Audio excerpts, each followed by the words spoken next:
Hi, I'm Kim Woodbury, the director of the Miami Valley Small Business Development Center in Dayton, Ohio. And I'm going to go over, give you an overview of the SBA Economic Injury Disaster Loans. So today's discussion, we're going to talk a little bit about what the loans are for, your eligibility, some other details, what type of information you have to apply, and some other thoughts and suggestions that we hope can help you weather the economic crisis that we're going through right now. So the SBA disaster loans, or economic injury disaster loans, also known as EIDL, are designed to provide working capital loans for business injury related to the coronavirus. They are designed to keep the business in business. They are not designed to help you start a business. They're not designed to help you grow your business, to buy that extra piece of equipment. And they're also not to help you pay off old debt. These are circumstances that must be directly related to the coronavirus. The loans can be used to pay fixed debts like rent, payroll, accounts payable, and other bills that could have been paid had the disaster not occurred. So eligibility, you must be a small business or nonprofit located in a declared county. All of Ohio has been declared for this particular disaster. You must have working capital needs related to the coronavirus crisis. You must have a credit history that's acceptable to the SBA. This is a loan, it's not a grant, and I cannot give you information about what your credit score should be. That's a moving target, and we don't have that information. It could be in flux a little bit. You also must show the ability to repay. So again, it's a loan, so you have to pay this back, and you're going to have to demonstrate that you will have the ability to pay this based on your past history when you move forward after the crisis is over. You may not have any prior default to the government. That means if you've defaulted on student loans or VA mortgages or previous SBA loans, or you owe federal income tax, you will not be able to receive these loans. These loans are for uninsured losses. So only uninsured or otherwise uncompensated disaster losses are eligible. If your insurance policy covers these loans, you need to go through the insurance first. The EIDL assistance is only available to applicants and their owners who cannot provide for their own recovery from non-government sources. So if you have the ability to do this without the government, you need to do that. I also want to show you that I have a link here at the top of the page. If you're not sure if you fall under the small business guidelines or standards for your industry, this is a link to a tool that you can enter your industry code in and determine if you actually do fit in the size standards for us to be classified as a small business. Generally, it's pretty large to be a small business still. There's a lot of times there'll be people that maybe have 100 employees or 150 employees, and it does depend on the industry, whether your number of employees and your annual revenues fit into the parameters for the size standard. So go and check that out at that site. Okay, some other details. The loans can be for up to $2 million, but that's based on your pre-coronavirus business numbers. So if you were only doing $20,000 before the crisis, you're not going to get $2 million. So they're going to look at your pre-coronavirus business numbers and determine how much you would qualify for. The loan terms are 3.75 fixed for up to 30 years. That's for for-profit businesses. For nonprofit businesses, it's 2.75%. They have built in a 12-month deferment of payment beginning on the date the note is signed. So once you sign that note, you have 12 months before you need to begin making the payments. That is quite it should help quite a bit with people who are having a problem. So the collateral, if you are looking for $25,000 or under, collateral is not required. It's more of a signature loan. But over $25,000, you will need to provide collateral for the loan. What is preferred is building and property collateral. And the SBA will take second position or third position on a loan you already have also. So if you purchased a building with a loan and you still owe that, they can take second position on that loan. So the website to apply is this https://disasterloan.sba.gov ELA. So that you have that, I wanted to make sure that was on our slides. And when you apply for the application, there's some information you're going to have prior to starting it. I have put on our website, which is up here in the corner here, the sbdctec.com, all of the forms for you to download. Many of the forms you will not be uploading into the application, the online application, but I think it's a good idea to see the forms ahead of time to gather the information you're going to have when you start inputting into the online application. So the electronic loan application is a Form 5, and I have a copy of that. That is for businesses, LLCs, corporations, LLCs, nonprofits, partnerships. But if you are a sole proprietor, there's a different form that you'll fill out. It's still a Form 5, but it's a 5C, because as a sole proprietor, you're the owner as opposed to the business being its own entity. So there's a different form to fill out. When you're filling out your forms, you're also going to need to provide a tax authorization form. That's 4506T. That gives you're giving the IRS permission to share your tax returns with the SBA. You're going to need to upload your most recent business tax return. You may need the past 3 years, actually.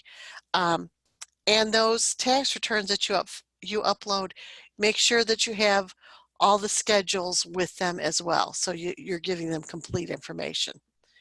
You are going to need to fill out a personal financial statement. That is done right on the actual application. So you won't be uploading it, but if you want to prepare ahead of time, you can download that form and fill it out so that when you're asked questions, you have all the information. A schedule of liabilities for the business is also something that you will input directly into the online application. And then there is a supporting information document that you will also upload. It asks you about your past year's revenues and liabilities, and it also then asks you your size. So that's why you should be checking out whether you qualify under the size standards before you fill this information out.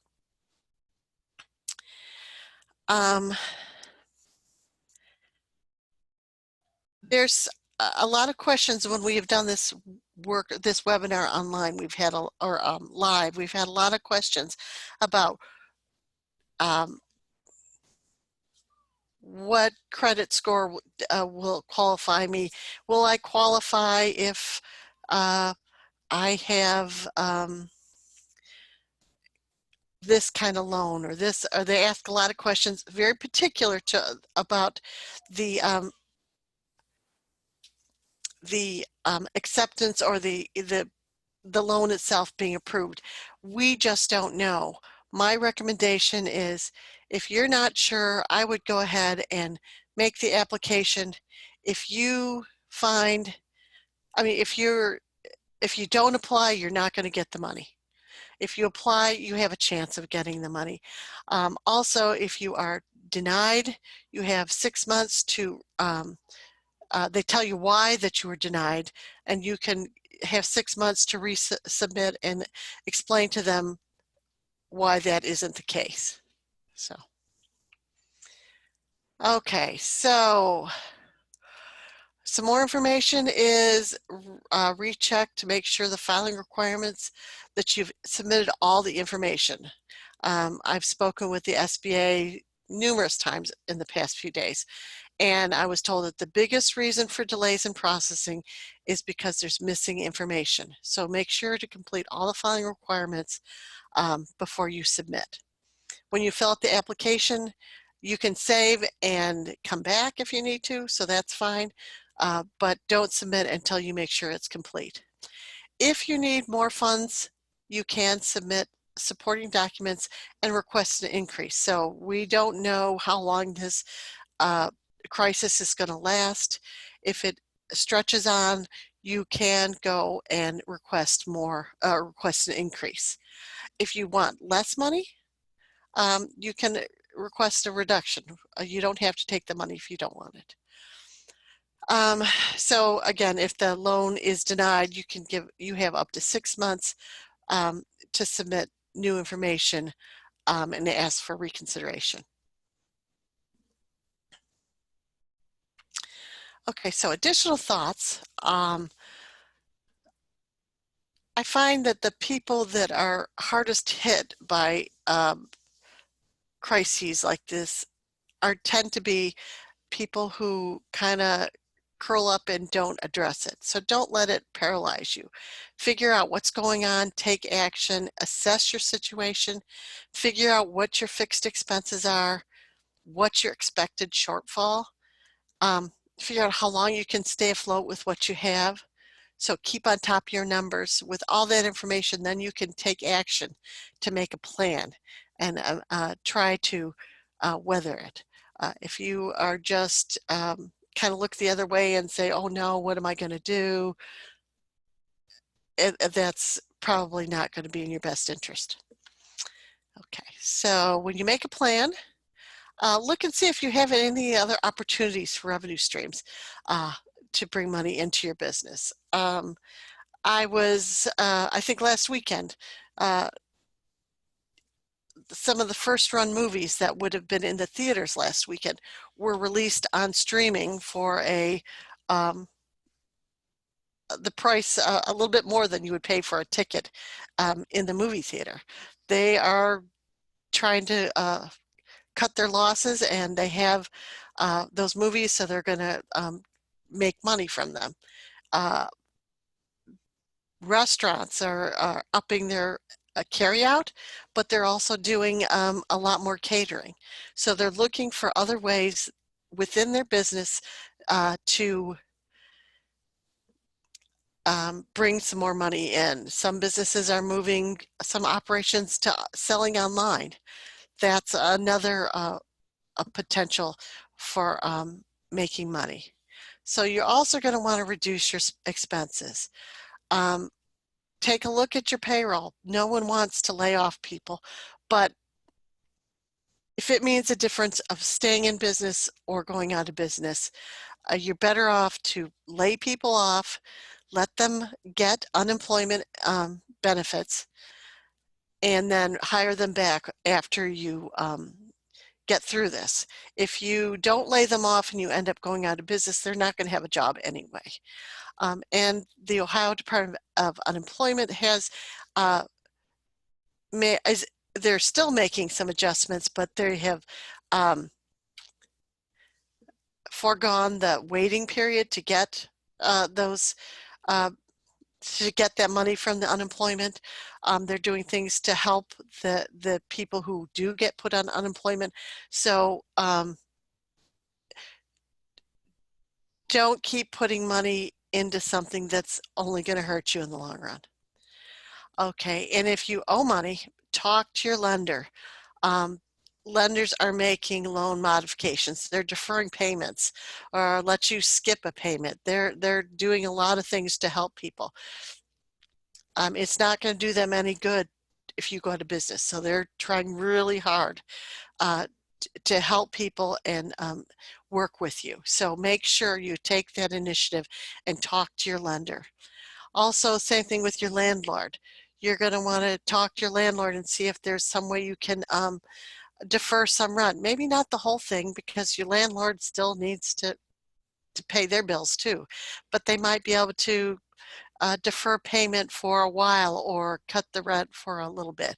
I know at the building that I'm working at now, we have tenants and they are not being obligated to pay rent at least through this month, and then we're going to relook at that and see